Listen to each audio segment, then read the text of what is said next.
Hello, everybody. We are live with our question and answer session for February. This month, we have our super fantastic surrogate ambassador, Brittany, with us. And Brittany, let's see, we're having maybe a slight technical issue. We will be right back. Hold on, folks. Is it not working? No, it said we were having an issue. I could hear you good. Okay, I'm going to keep going. Maybe we're not having an issue. So, everybody doesn't know that I am not very tech savvy. So now here it is. We're putting it out there. Denise is like, wait, it's saying one thing. No, we're okay. So we're okay. We're getting back to it. Back to Brittany. So Brittany is one of our fabulous ambassadors who recently just delivered. So Brittany, I'm going to let you introduce yourself, and then we're going to get right to it. I'm Brittany. I like Denise said, I just delivered January 11th. This is my first time being a surrogate, so it was my first journey. Obviously, Family Sources, the only agency I've ever worked with. I live in Ohio. My intended parents live in Texas, so a little bit of distance between the two of us. What else do you want me to say about myself? Well, anything you want to say, or we can just kind of move into our topic of discussion. What we're kind of talking about Yeah. today is expecting the unexpected. I thought this was a perfect title for you, Brittany. Yes, I would You agree did, with that. right? You agree? You agree? I know. But you handled it all in stride. So we're just going to kind of move through it gently, and you'll have a great story to tell everybody. Yeah. So if you could just give us like a brief outline of your journey and how things flowed for you and your intended parents and your relationship, and anything you want to expand on as far as that's concerned.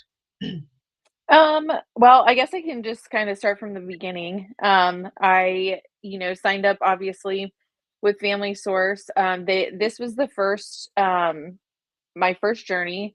This was the first couple that I really moved forward in the process with. So, I guess you could say I only matched one time. Um, you know, I guess I guess from the outside looking in, other surrogates understand, but other people don't. But you kind of go through a process of, finding out a lot of stuff about the intended parent or parents. And then if you think they would be a good fit for you, then, they find out some stuff about you. Then you get to meet on a Zoom, then you're matched, and you get to do a bunch of fun steps in between.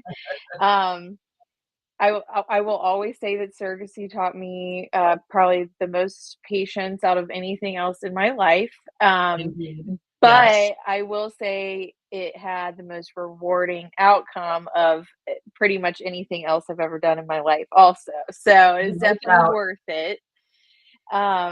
But yeah, so I matched in November of 2022 with my parents. And in May, I went to Texas, had my transfer. We were super blessed and lucky that we did a single embryo transfer. It worked on the first time. So that was fantastic. I would say, looking back, that was one of the points of my journey I was the most nervous about. Um, you want it to work. Everybody wants it to work. I feel like as the surrogate, you kind of feel this extra sense of responsibility, to the parents, to the potential baby, just the doctor, everyone. It's like, it's been this huge thing that's been like building up for months and months at this point.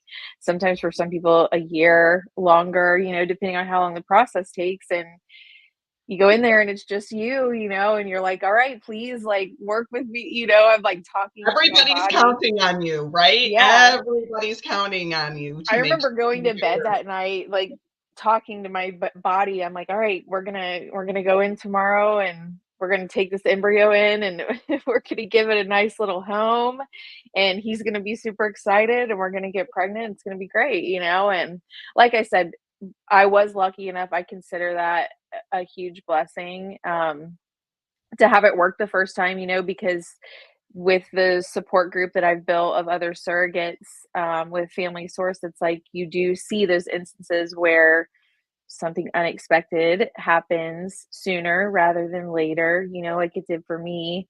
And so, yeah, I think that's a understated, you know, thing about surrogacy is kind of that like personal responsibility that you willingly take on, you know, because you're putting yourself in that situation. So, but yeah, so I did my transfer. I was pregnant.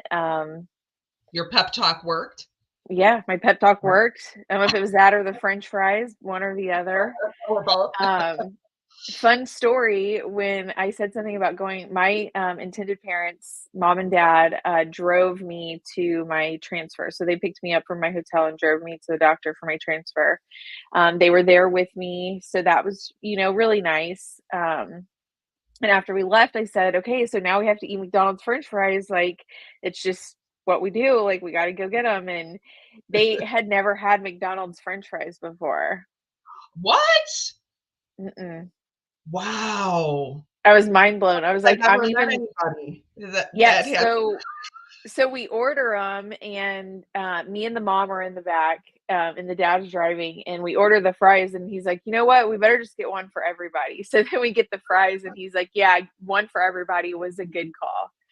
Oh yeah. So we had like a fun little time with the fries in the car on the way back from the transfer. So, but yeah, I mean, so that is kind of the journey, I guess, up until pregnancy. You know, I don't know how far forward you want to go, but my pregnancy was We're very going. good. We're just go. Yeah. Yeah, so We're talking about it all. my pregnancy was good.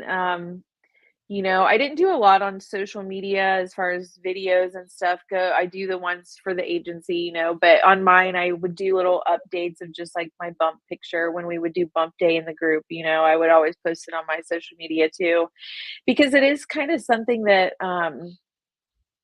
it's like everyone knows that surrogacy is a thing, but at the same time, it's not a common topic of conversation. So I think unless you're put in a situation with someone who is either utilizing a surrogate as a parent, you know, as a way to become a parent, or someone who is being a surrogate, you know, I don't think that the opportunity to have a conversation about it really comes up, you know. I can't even count how many times it would come up in a social setting that I was being a surrogate, you know, and someone would say, me and my wife, or, you know, me and my husband, we have talked about using a surrogate because we've gone through fertility treatments and it's been unsuccessful. And, you know, sometimes it's people who I know who I had no idea they were even going through fertility treatments, you know, so it's kind of cool in a sense of, you know, it opens up a line of communication, you know, that wouldn't really exist. You know, so and me, that was always the first thing out of my mouth. People would say, "Oh, you look great. Thanks, it's not my baby." Like I had this like immediate, like almost anxious, like Like you want to talk about response. it. Yeah, Yeah. but and I also want to I always wanted to say it first thing because then if the conversation cut off, at least they knew it Right. didn't matter. But then if the conversation continued, I didn't want it to be a weird thing where I gave off the impression that I was carrying on the conversation like it was my baby. And then Right. come to find out, I kind of like not really be backpedaling, but sound like I'm backpedaling when I'm like, oh, yeah, by the way, like, you know, Well, I have so to ask you, did you ever like, because this happened to myself, somebody asked me a question, you know, about my baby, and I just looked at them and I just knew that no matter how much I tried to explain, it was not, they weren't going to get it, it. So I yeah. just was like, you know what, I'm not even going to bother going through this. I was just like, thank you. And Yeah, off and I there went. I was like, yeah, this and is not worth it there right now.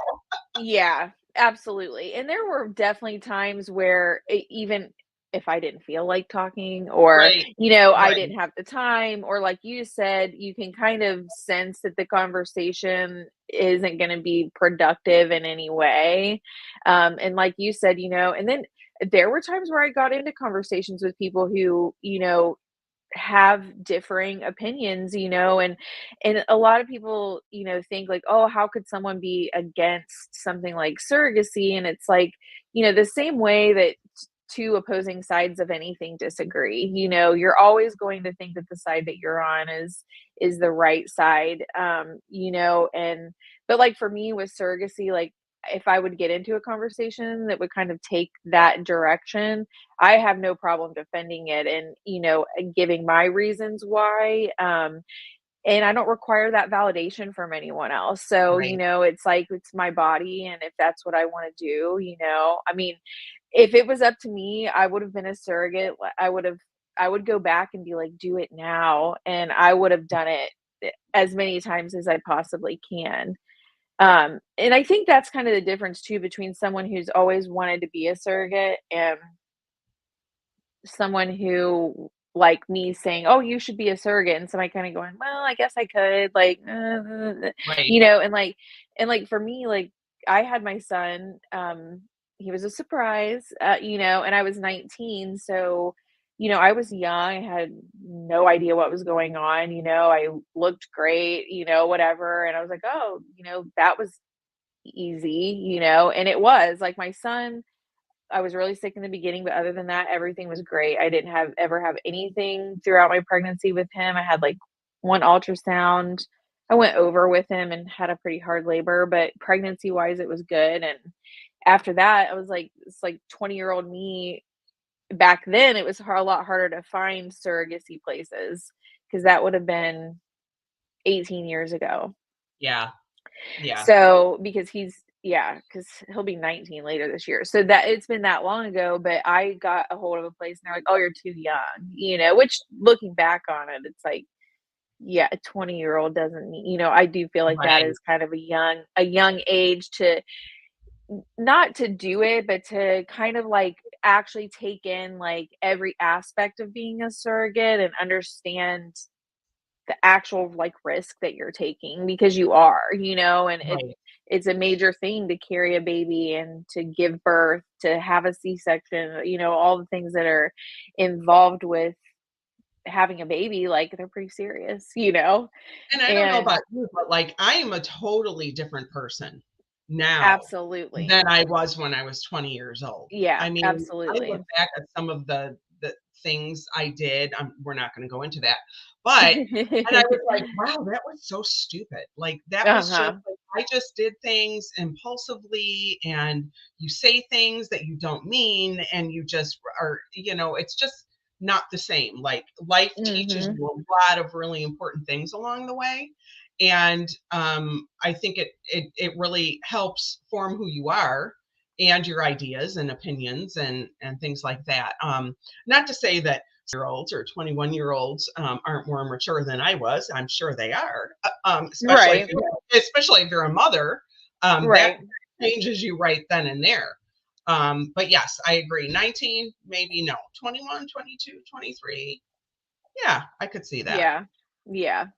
But so obviously I just never did it, and, I think it is one of those things that I think everything about your life needs to be a certain way to, really be in the place to be a surrogate because it's intense, it just being pregnant alone is something, to go through, but then, doing it as a surrogate and, looking at it now, my second journey, I look at it and it's like I've been through every step of it, so I know what to expect. But that first journey, man, like it's like there's certain things that you kind of come across like as you're going through it. And like I had to take a step back a few times and be like, okay, I didn't even think about feeling this kind of way about this, or, how I would feel about this, or, postpartum especially. It's like you go through so many things that even though I tried to prepare myself, and I feel like I was pretty prepared and very, like,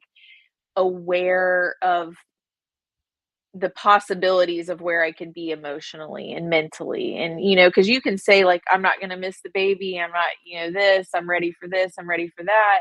But when it comes to like hormone dumping after after you have a baby, and, you have the days where your milk's coming in. So that's doing stuff to your hormones. And, like, for me, I'm a single parent, so, there were times where, I had a great support system in my friends and my family and, just everyone. I got a lot of great support, but anyone who's ever had any kind of emotional or mental health struggles, it's kind of like everyone can wish you well as much as they want to, but that doesn't change what's going on inside of you chemically and what you kind of that thing that you can't control. Right. Um, so yeah, I think you just have to be in a good place in your life so that you're able to kind of like cope on your feet, if you will, through the process. So I just never did it. I looked into it when I was like 20, and then it never became a thing again, apparently, until I was, 37 years old. And then I'm like, oh, I'm probably going to be too old, like there's no way they're going to take me. And I was And you're referred to you like, guys no, through. come join us. Right. Right. Well, and I was referred to you guys through someone who I trust a lot, and know in real life. She donated eggs through with you guys multiple times. So I felt really comfortable, because it's overwhelming. You go online and you Google becoming a surrogate, and it's like, is this a sponsored ad? Is this spam? Am I going to go with this place and it's going to be, not good? They're not going to look out for my best interest. There's a lot that goes into it, and it's overwhelming. So having a personal reference was fantastic. And, now it is nice because people will talk to me about it, and I can like confidently answer, and say, yeah, here's this link. Let me talk your ear off for 2 hours about being a surrogate. I love that you're so comfortable Yeah. doing that. I think that's fantastic. So now Yeah. that you kind So, of opened the door a little bit about like unexpected things you have to be, prepared for in your journey, you kind of have to be willing to pivot and that sort of thing. What are some like unexpected things that came up that you didn't think about that made you kind of pivot a little bit like throughout the whole process. throughout the whole journey? Yeah, throughout the whole journey. Um, I would say in the beginning, just the amount of time that kind of went by from the time that I signed up until I really kind of was like matched, and like I say legal is kind of when I really was like, okay, we're good. This is official. We're moving forward because we have the legal paperwork. And it's like I've never been so excited to start medication in my life. And I've also never been so excited to end Stop. medication in my life. So both of those things culminated in my surrogate journey. Yeah. Um, but yeah, the amount of time in the beginning, the legal stuff, that stuff all I was expecting. The med cycle was a little more than what I expected, but not having ever gone through any kind of fertility treatments, or I guess been close enough to someone who has, to where I would really know what they're going through. And I didn't do a lot of research because even that, when you Google it, there's so many different fertility doctors and clinics, Yes. and everywhere And does stuff protocols. different. Yeah. Yeah. And so it's like, you can't, that's not something you can Google and know, oh, this is what's going to happen to me. So I was a little taken aback by the amount and the duration of the med cycle. But obviously, the more that I learned about, um, you know, IVF, basically embryo transfers, because I got really intrigued by the entire process. And so, there for a while around transfer, like I was Googling all kinds of stuff. Like I had no clue that embryos hatched. Like there's so many things that I learned. And I really gained a lot of respect. Not that there wasn't respect before, but there's like a newfound respect for people who have gone through fertility treatments, because it is very intense. It's Yes. time consuming. It's physically taxing. It's mentally taxing. Um, and you can tell someone all day long about all the medications you're on, and they can be like, "Oh my god," but, like, they still don't know until, Right.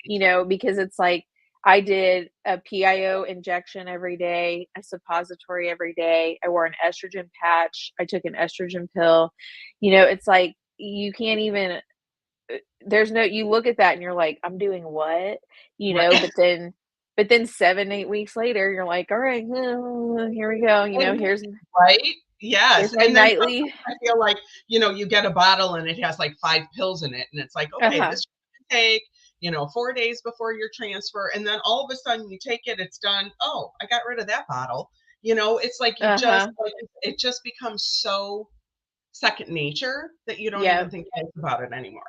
yep. Until you're not doing it anymore, and then I'm not gonna say you miss it, but, Right, you're just it like, is kind of like you do it is weird because you do miss really weird things in a surrogacy journey, but I think it's just because you kind of see it's like a measure of the time that's passing, and you are, Mhm. like, understanding that your journey is it's like everyone wants to hurry up and get pregnant, but then everybody's like, "Wait, I don't wanna have the baby yet." Like, I just did my transfer, like, what's happening? We're all in the group, like, "I missed my bump, I'm ready to be pregnant Right. again," like, "What's going on?"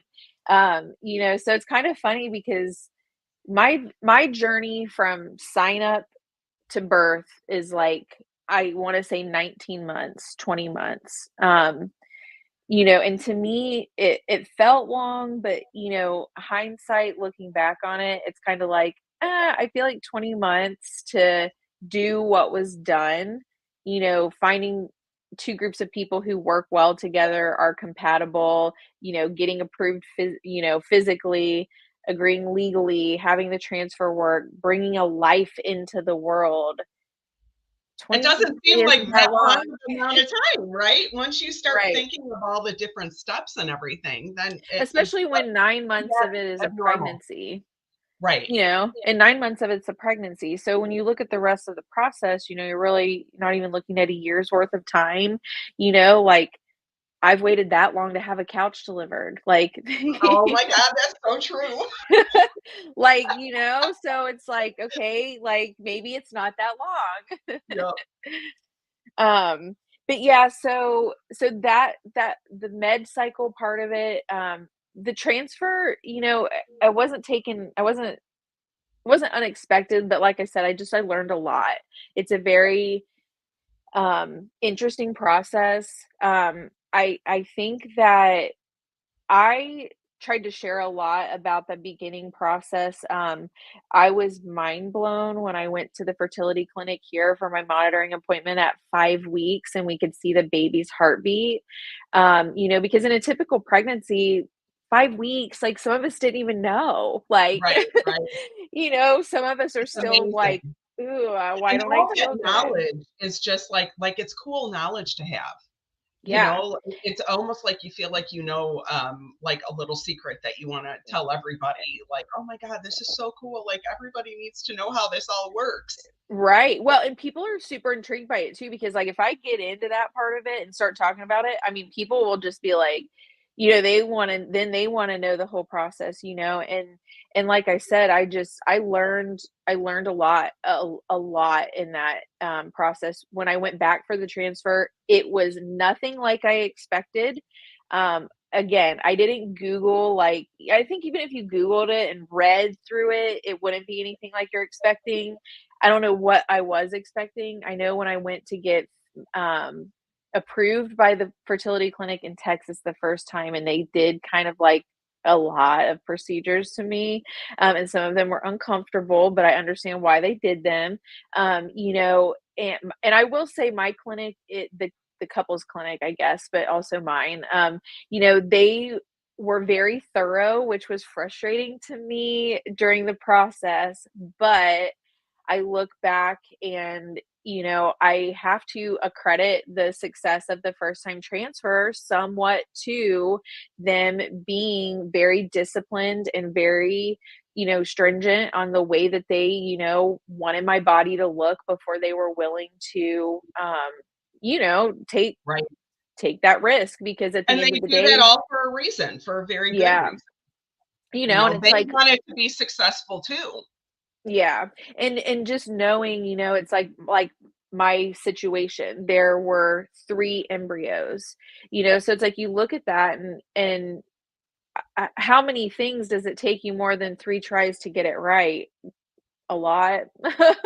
So Right, then you're kinda, right, like, looking at this and you're like, "Man, I just want this to work." I mean, I right. for weeks leading up to my transfer, and then after my transfer too, I mean, I came home and I would lay in bed every night before I went to sleep, and I would talk to my stomach, and I would just be like, "Just hang in there, buddy, like, just stay with Right. me, we're gonna be friends, I'm gonna grow you up big and strong, like, just please stay in there, like, I'll feed you Well, it worked. really good." Um, All and your it's pep funny, talks worked. I've told the mom, I said, "He'll probably hear me in real life and be like, 'Oh, get this lady away from me. I've been listening to her run her mouth for 9 freaking months, man.'" So let's talk about kind of segue into this since obviously you have delivered now, Yep. and that did not go quite according to plan, No. which is what started this topic of ours today. We were thinking, oh my gosh, this would be the perfect topic for Brittany because it was very unexpected, not what you had planned. And if like to tell us how your delivery went and share that story with us. Yeah, so, like I said before, my pregnancy was very healthy, no issues with baby, no issues with me, everything was great. I had been having a feeling I was gonna have a C-section, which, as like I said, as a surrogate, you know what you're getting yourself into, you know that that chance is there, you know that there's risk involved. For me, I had both of my kids naturally without having to have a C-section. So just in my mind, that was my ideal birth, not having a C-section. I don't have any prejudice against C-sections or even scheduled C-sections. So it's nothing like that. For me, it's just a preference of how I wanted my birth plan to go. And so I kept having these feelings, and I'm like, no, we're gonna be okay. We're gonna be okay. So we had a 40-week induction scheduled, but I ended up going into labor. I started laboring kind of in the morning at home, which had happened a few days before that, and then they stopped, and then I was checked, and I hadn't really done anything, so we weren't worried about it. And she basically was like, "You've had 2 kids. You'll know if you need to go. If you think you can continue to labor at home and you have access to a ride or, a way to be at the hospital quickly," she's like, "just stay at home." So I stayed at home. I labored at home. My contractions were pretty close together for a while, but I had no fluid, no nothing. So, and I just didn't feel like I needed to go. I felt very comfortable. I'm very comfortable trusting my gut and my body. I feel like I know my body very well. And so I labored at home. I picked up my kid from school, so like that shows you like I was laboring, but like it was manageable. Right, right. 4:30, 5 o'clock in the afternoon, I lost some fluid, lost some other stuff, and I'm like, okay, like it's been all day. Now this is happening. I should probably just go." So I had my son, my 18-year-old, me and my kids got in the car together, which is like kind of a really cool thing. And now looking back on it, which that was part of my plan anyways. I'm like, if he's here, he can just take me. My mom lives close to the hospital where I was delivering, so she came and picked up my daughter, my son dropped me off, came home. I went in, get admitted, labor normally. I'm like, "This is great. I'm laboring, I'm progressing." We had a little bit of, like, the baby's heart rate was going down, but then I would change positions and it would go up, and then it would go down. I'd put the peanut between my legs, it would go up. It would go down. I must have changed positions every 20 minutes for like, I don't know, 8 hours or something Oh like my that. God. But he would get happy and we'd be fine, and then I'd switch, and so it was working, it was whatever. So then they're like, "Oh, I think we're ready. Like, I think you're there." They're, you know how it goes. They're checking you. It is what it is. So the doctor comes in. I'm super excited. I'm ready to push. I'm like, "This is great. I'm ready to have this baby." Um, Actually, let me rewind because I skipped a part. So obviously it's early. It's the 11th.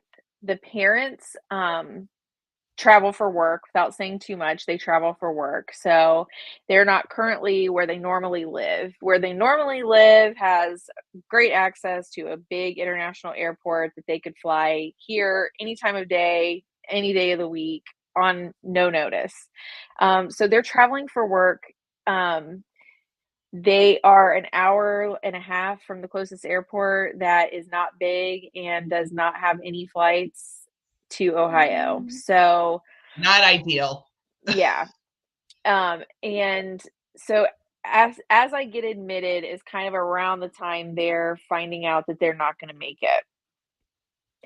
As the night is going on, it's taking long enough that I'm like, well, maybe they're going to make it because she said they would be in at like 10 o'clock in the morning, which there's no way I wanted to labor. At that point, it would have been 27 hours or something. But I'm like, maybe they'll make it. Maybe baby will be happy and I'll just labor my life away and they'll make it, And In a because, perfect world. yeah, because so everyone, like I said, everyone envisions a birth going a certain way. We all know it's unpredictable. Baby's health, my health, whatever is there, everything's going to play a factor in it. But for me, I think that them not being there was more, I think in my mind, what I had as closure, what I had as my idea of closure for the pregnancy was giving birth, and in doing that, seeing the parents hold the baby. Yeah. So it wasn't necessarily them being there for support, which yes, it would have been nice. Support is nice. I'm the kind of person, I could have 30 people in my delivery room. I don't care. If you want to see it, you can be here. I think that birth is a really awesome thing. Me personally, it doesn't gross me out. Anytime someone invites me to be a part of their birth, I try to go. I feel like it's an honor to be there when a life is born into the world. If you've never watched a birth in person, you just can't understand the flush of Yep. emotion.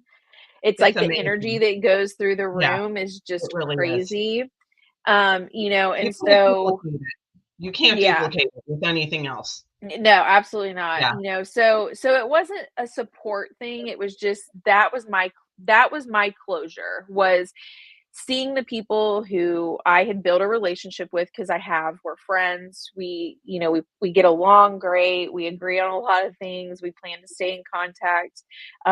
So that was my closure. I didn't need them to hold my hand. Would I've held their hand? Of course, whatever. But it was because I wanted that, like, that was my finale. That was my curtain draw, Yep. Yep. Your was moment.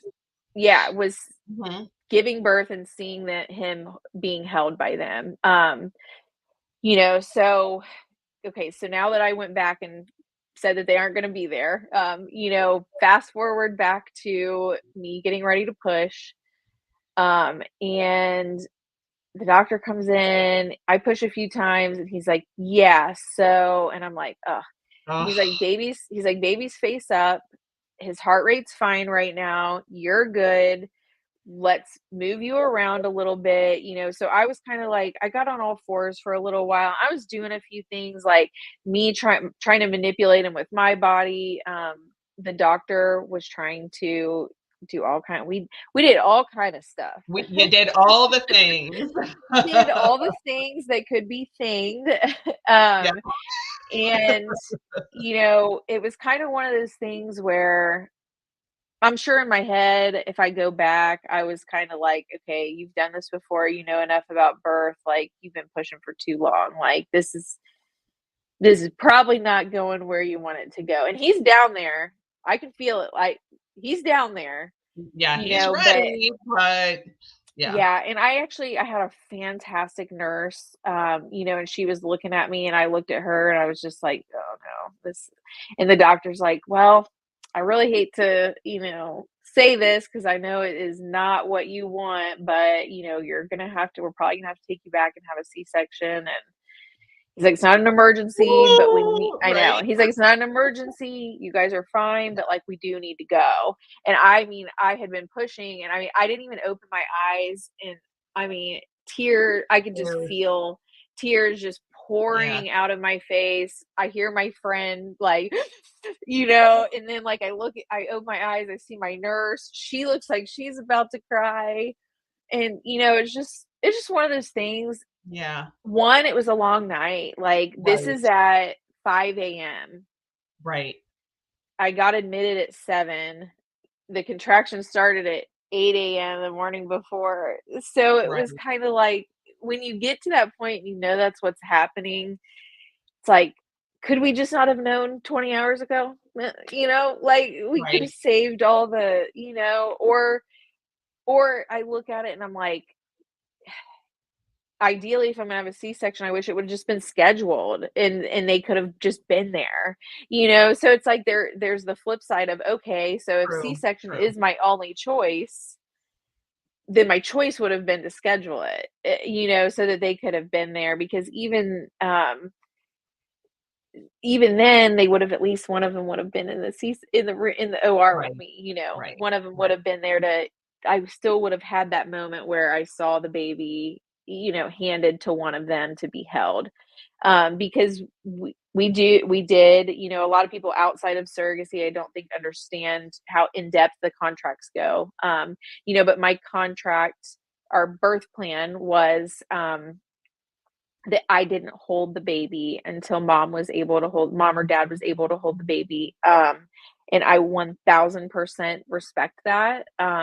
When I tell the story, that part I feel like has to be told because everyone says like, "Oh, how did it feel, after they did the C-section and you held him?" And it's like there has to be an explanation of why I didn't hold the baby in the OR, why Right. I didn't hold him, till really, 8 or 10 hours later. But it's it, both sides of the situation are just unexplainable to someone who hasn't been through it. And so I feel like for anyone outside of the situation to think that there's a better option than us agreeing to that, I think is it's just unwarranted. Like I said, a lot of people are like, "Oh, well, I would have just held him," and it's like, Yeah. maybe, No. but you probably wouldn't have, and like Right. I tell people, Right. I said, I have much respect, Right. for the mom and the dad.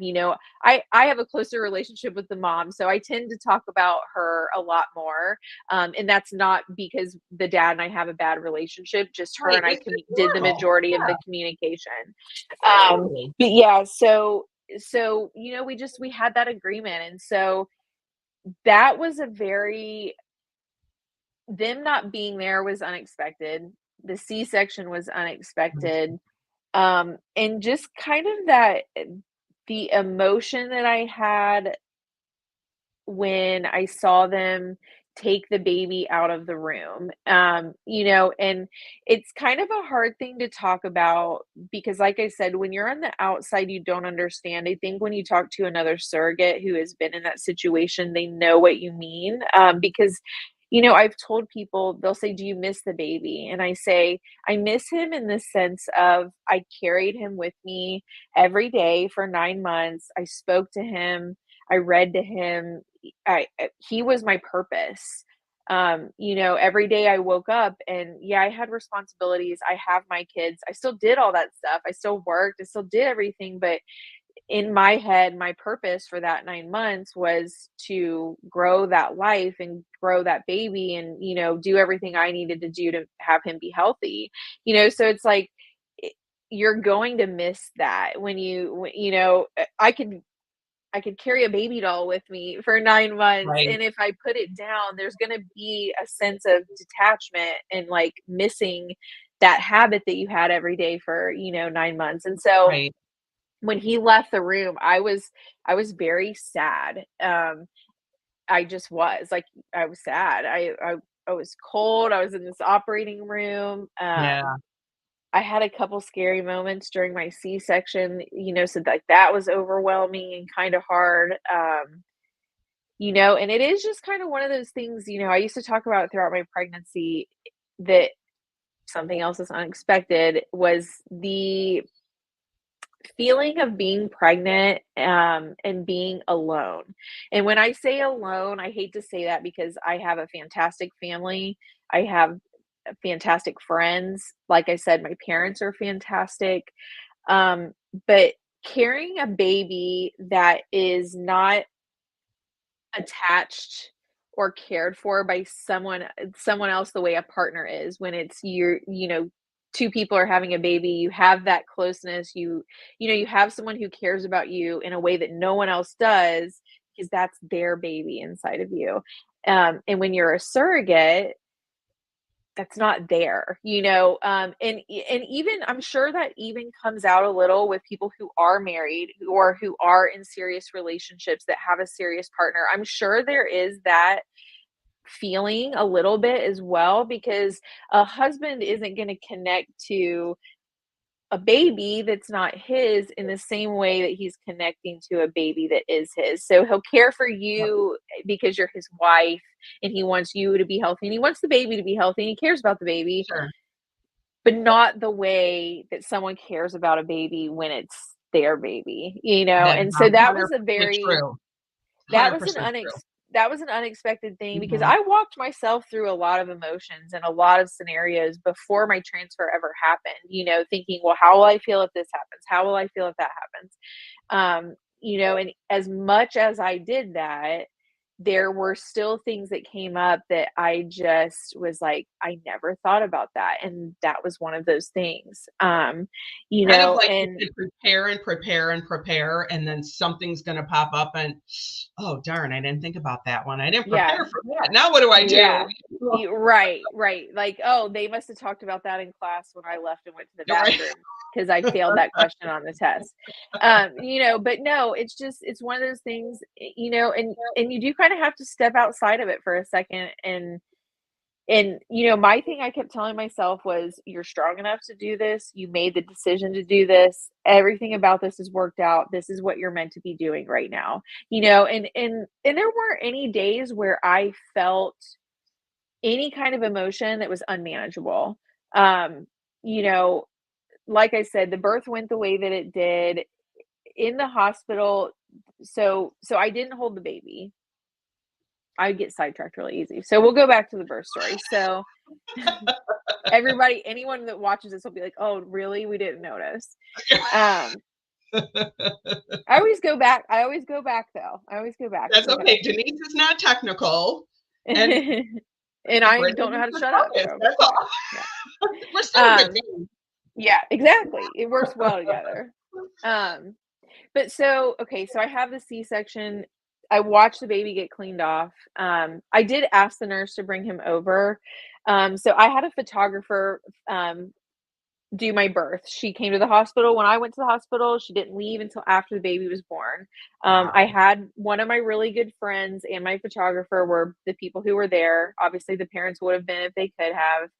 My mom had my daughter, which was important to me to not have to stress about where she was or what she was doing. So it was Right. nice. She just came, picked her up, went. She took her to school in the morning. It was easy. But when I went back for the C-section, I took the photographer over my friend and I told my friend, I said, I want you to be back there. You've been here this whole time with me. I'm not trying to take this moment from you, but I wanted those pictures of the baby for the parents. The idea was originally that they would have a whole portfolio of photos of them watching the baby be born, cutting the cord, doing all the things. I bought that for them, because I wanted those photos as a gift, as a gift for them. Like I said, Very they've been sweet. great to me. Yeah. I would want that, they're not going to have any family. I think in just being in that moment, the last thing you're thinking about is taking a bunch of great photos. so, so I took her back there. And since she was back there, I said, can you bring him over here for a second? And she kind of just held him beside my head and she kind of snapped a picture. And so you know, I have that moment. I have all those moments in my head, and as unexpected as it was, and honestly, as much as I kind of struggled with it for a little while, now I'm what, 7 weeks? Yeah, 7, maybe today. Is it Thursday? Oh, it's Wednesday. So tomorrow he'll be 7 weeks. I'm like, I don't know what day it is. I've been in a fever dream for the last 6 weeks. So, you know, but I'm 7 weeks out, and looking back at it, it felt insurmountable when I was going through it. It felt so overwhelming and, you know, like, disappointing. I don't think there's anything wrong with using a word like that in that situation, you know, because it's not putting it on anyone. It just, I was just disappointed, and I get and it. I let myself have all of those emotions instead of trying to say, "Oh, but the baby's okay." Oh, yeah, aside from all of that though, it's like that's obvious. I'm obviously happy the baby's okay. I'm obviously happy that I'm healthy. I appreciate it every time someone says that to me, but getting yourself out of that place that you kind of go to, you know, and anyone that's had a baby experiences some degree of that. I think, you know, going back to like that purpose thing, it's like when you're pregnant, you have purpose. I think I've said this to you before, the world as a whole is just kinder to a pregnant woman. I Yes. would say out of all demographics, that might be one that people just are polite to you. They go out Right. of their way to ask how you are. They're interested in what you're doing. They hold the door for you. They offer to carry things for you. They, you know, let me make you dinner. Let me do the, you know, da da da da da. And then it's kind of like, when you're a new mom, people still do that for you. You know, but then it's like kind of as that fades, it's just kind of like you're just another lady with a kid now, you know. Not that And that's how I look at it, but that's how it kind of starts to, you know. right. And I think in one of the discussions you and I had after delivery, I kind of put it because how I felt um, was that like I had just done this really like cool thing that not a whole ton of people do. You know, I did this really cool thing, and then I gave birth, and then everybody around me just like went back to their world. Like life just went back There's the way it no was change. before. There's no change. And then Denise is over here like, so I'm not done talking about this really cool thing I just did. Like, who wants to talk about this with me? Like, this was Yeah. awesome. You know, Yeah. not sad or Well, anything. Just like, this well, was and so cool. yeah, and like you Yeah. said, it's like it just kind of goes back. I Yeah. think Everything goes back. comparing the two, you know, so obviously the C-section, the this, the that, makes it unlike my children, my keeper pregnancies. But then aside from that, you know, like we said, you're a new mom, you have your baby, people want to come see the baby, they want to make you food, they want to babysit, they want to, you know, whatever. Well, there, and I, like I said, I don't ever want anyone who is in my support system to watch this and think, man, she feels like no one supports her, because I 100% do. But Yes. emotionally and mentally, there is just things that you're going to feel no matter how supported you are there. You're Yes. going to feel that way, and it's like Right. I felt lonely immediately, Hmm. and I think when you have your own baby, that kind of pushes out, like I said, to that further in the future where the newness kind of wears off, and you know, now you're just the mom with the kid like everyone else. You know, you're not the pregnant girl, you're not the newborn, you know, and you kind of get that sense of loneliness. You've been being a mom for a while, and it's kind of like, man. But like with the surrogacy, it was immediate. And even when I was in the hospital, there was almost a part of me that wanted to stay in the hospital because I felt it, just having all those people around me taking care Yeah. of me, attention, not having to make myself food. You know, there just was Right. a lot that went into it. And I'm like, man, maybe I Right. should stay here. I did have some pain management issues too, which I stayed a little longer than I would have because we were trying to get that figured out.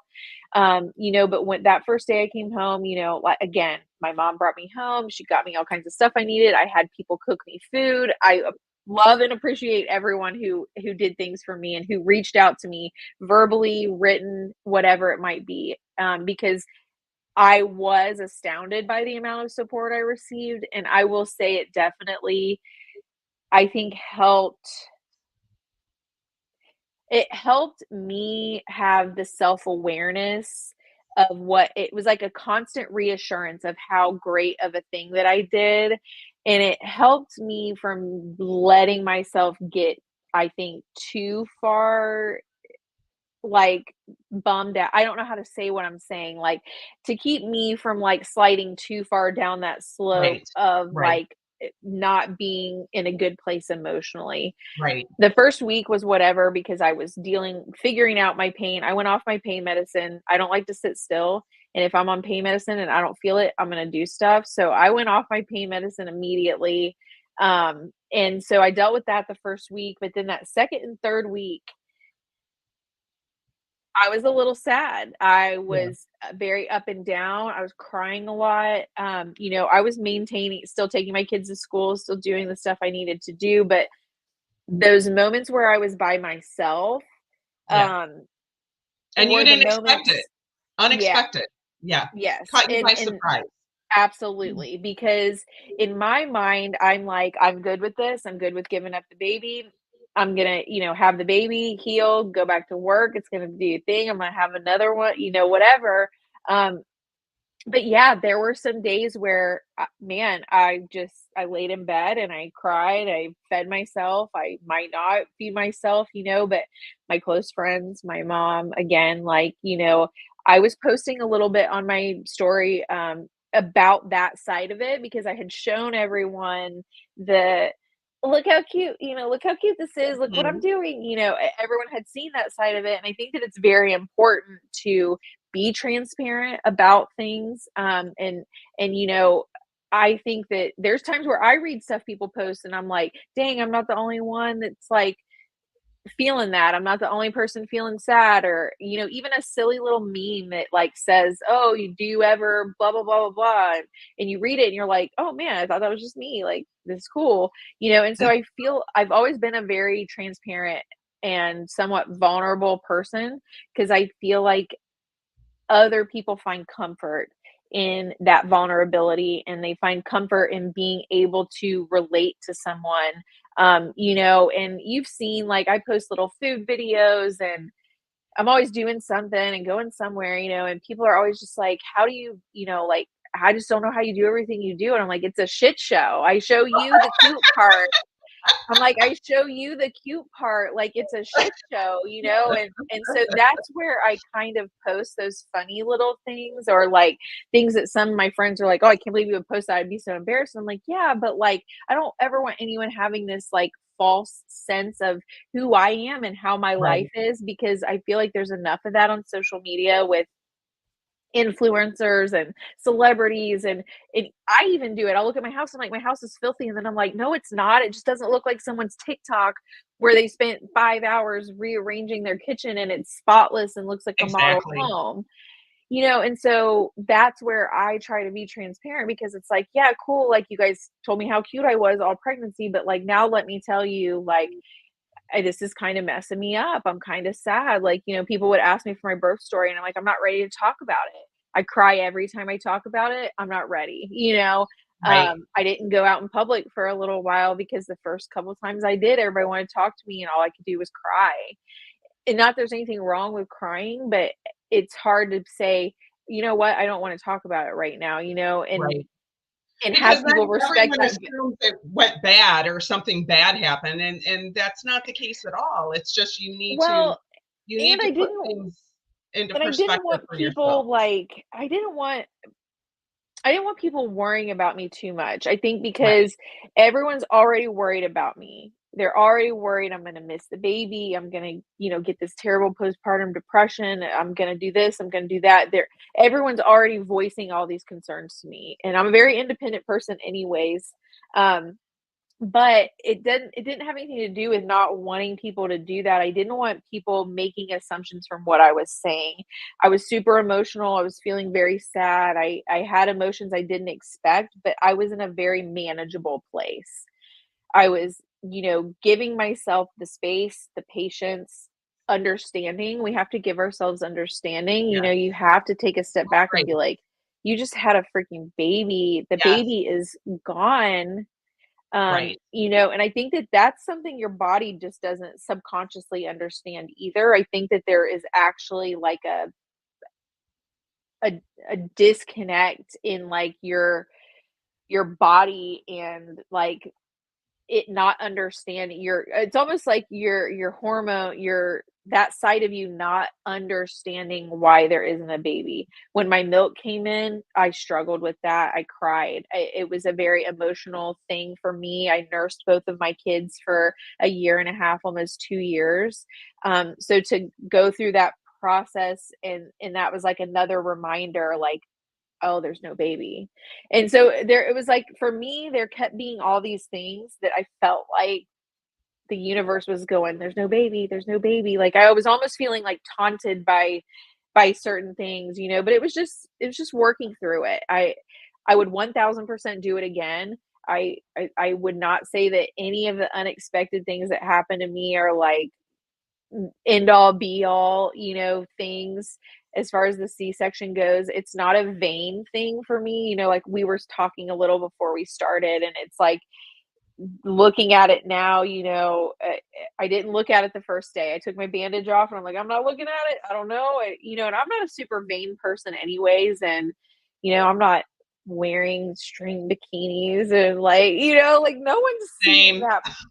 no one's seeing that part of me, so it's like, why do I care? It's just the whole thing, the whole idea of cutting you open and having this big scar, and so I didn't wanna look at it, I just didn't want to, but now, 7 weeks out, it's like I look at it, I'm like, "Looks good." Nobody's ever gonna see that. Anybody who does see it is gonna care about me anyways, so, it's kinda and like you said, it's kinda like a reminder. It is, and, I feel that way about, like, any scars, that I have on my body, and I have a lot of them, but, they're part of your story, Yeah, they're part of your life story. Like, anybody could look at the scar I have on my hand, and I could go, "Well, let me tell you the story about this and how this happened.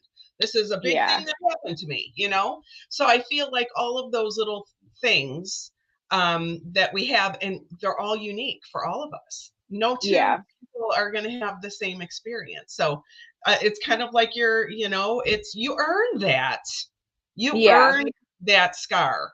So Well, wear it and I proud, right? after going through it, it's not like we said, it's just when something is unexpected, Right. it's hard at first. I mean, like I said, I cried in the room, I cried in the operating room, I cried afterwards, I cried every time I told someone I had to have a C-section, the first 20 or 30 people I told, I cried.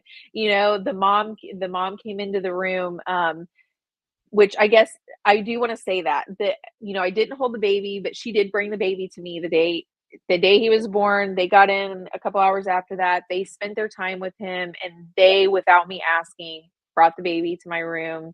We spent a couple hours together. We spent time they brought the baby to me every day we were in the hospital until we were discharged. The night after they were discharged, well, we were both discharged on the same day, but the night after that, I took my kids to their Airbnb.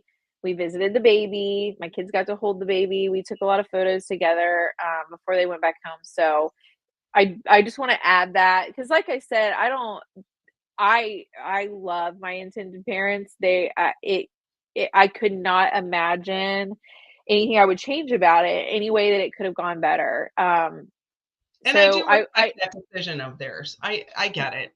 Yeah, and Yeah, and and I that's get why it. and that's why I tell people because 'cause they're still, and I understand both thought processes. If Mhm. they're not there, why wouldn't they want it to be you? Why wouldn't they want, him to have that human contact? And it's like, you absolutely cannot put yourself in the shoes of a woman or a man for that matter who has longed for a child Right. and been through all of the different there's so many different circumstances that lead to surrogacy. It could be, two men who want a baby, two women who want a baby. It could be a single woman, a single man, a mom and a dad, people who have other kids and then get together and can't have kids of their own. So it's like there's so many things that lead people to that. You don't know what people have been through. I personally can't imagine how big of a mountain the bonding would feel like, as far as being a mom, and, when I put myself in her shoes, I was kinda like, I probably wouldn't want somebody holding my baby either. Right. So it's like, until that's your position, you don't need to speak, nobody needs to speak on that, and like I said, I respected it, and I was okay with it, and to me, that's all that matters is what I want and what they want, Absolutely. and at the end of the Absolutely. day, that goes for any surrogate journey, and 100%. but like I was saying, the unexpected things would never keep me from doing it again. I do not have any kind of negative overtone as far as my journey goes. Now that I have worked through, which I'm sure I'll continue to work through it, postpartum is a long-term thing. I think that you have to kind of pay attention to. I think mental health in general is that way, but I'm sure there'll be little moments, she wants me to come visit this summer or else they want to come visit here. I'm sure I'll cry when I see him. I'm sure I'll feel You some will. kind of way when I leave from seeing him and come home and don't see him again. I Right. still feel some kind of way. She sends me a picture every week on like his birthday, pretty much. Aw, I get a 1 week, a 2 week, she just sent me pictures of him yesterday. So it was a little early this week, but she does send me pictures and there's some days where I open that picture and I get a little teary eyed, like that's my little buddy, like, it's your and body. and you're forever gonna have that attachment, but, it is a thing that's hard to explain to people, just like the emotional side of it, it's hard to tell someone, "Yes, I'm sad and I miss the baby, but also I want you to know that I'm in a very manageable space," and that's like a natural emotion to feel, you can't expect a surrogate to just not feel sad at Right. all. Right. There's gonna be sadness, there's gonna be a flurry of different emotions, but there's nothing wrong with that, and people kind of take that like, yeah, but would you do it again? Like when I was really, really sad, my close friends are like, well, would you do it again? And I'm like, yes. And you know what? And I think that's important to say too, is that everybody handles that part of it different. Yeah, Everybody has absolutely. their own level of attachment to situations and their And I mean, intended parents and the baby and I could see where a C-section or postpartum would be enough for someone to not do it again. Like it is very serious things. The meds could be a reason for people to not do it right. again. Honestly, I mean, there's so many things throughout the process that can be very overwhelming. But like for me, like I said, 1,000% yes. Anytime someone asks me, I have never wavered on that. From when I signed up, people used to say, "Oh, will you do it again?" And I hadn't even matched with someone. "Would you do it again?" And I'm like, "Yeah." And I hadn't Yeah. even done it, but Yeah. then like now that I've gone through it and it's like I said, the transfer was crazy easy. Yeah, the medicine was hard, but the actual transfer was like, "Okay, he's in there." And I'm like, "Oh, okay." Okay. Takes Yeah. longer to make a bag of popcorn, like whatever, Exactly. It's Okay. true too. And then through the pregnancy and whatever, but I consider it to be unexpected, but still just Yes. very positive. Like Yeah.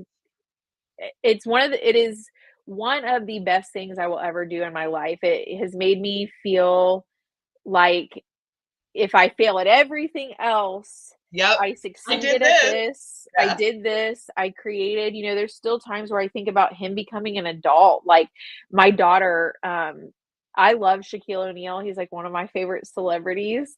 And I actually met him while I was pregnant. I never posted it. I have a picture of Oh, I want to pregnant see me it. with You Shaq. And it's you really gotta send funny. that to me. Yeah. I But want to see so that. now my daughter loves Shaq because she has like grown to know my love of Shaq.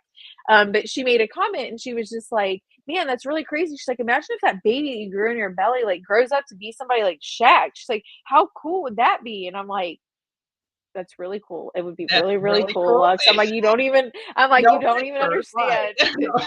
right. But looking at my kids, she's only 9 and like looking at her and everything that she learned, and I feel Yes, like what that has shown her just yes. as everything about being a woman, it's like she knows so much stuff now that she would never have known, and I think that her hearing people praise the selflessness of what I did is Yes. something that I'm very proud of, to know that I've done something that people talk to my kids about, like, Yes. how, like, I'm like, I haven't cried the whole time, and now I feel like I'm gonna cry, but it's just like, to know that I've done something, Yes.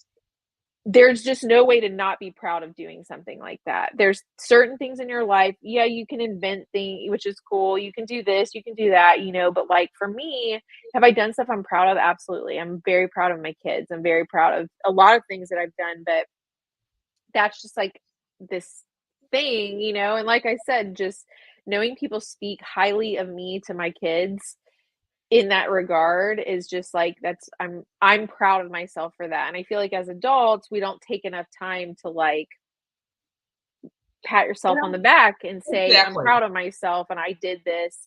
And I kind of use that to not be hard on myself, because I'll be standing in the mirror now and I'm like flipping my belly around and talking about, oh, my face, like, oh, all this stuff. And I'm like, Brittany, stop. You just had a baby. This life exists because of you. You can be pudgy. You can be a squishmallow for a little while. But I'm glad you mentioned that about your daughter, though, because I always thought that too. It's important to teach them to do big Yeah. things. Yeah, But we are absolutely. out of time, Brittany. I feel like I could talk to you Imagine. for hours, I hours and know. hours. Hey, We definitely, we said yeah, it would fly by. and it did. We have definitely wrapped up our and explained our expecting the unexpected. And I thank you so much Yeah, for joining me today. I hope to of do course. another one of these with you again soon. Well, you know me, I'm I always know where to down to be a find you. blabbermouth. Yeah, absolutely. Thank you, Brittany. Yeah, for sure. Have a good day. You too. See ya.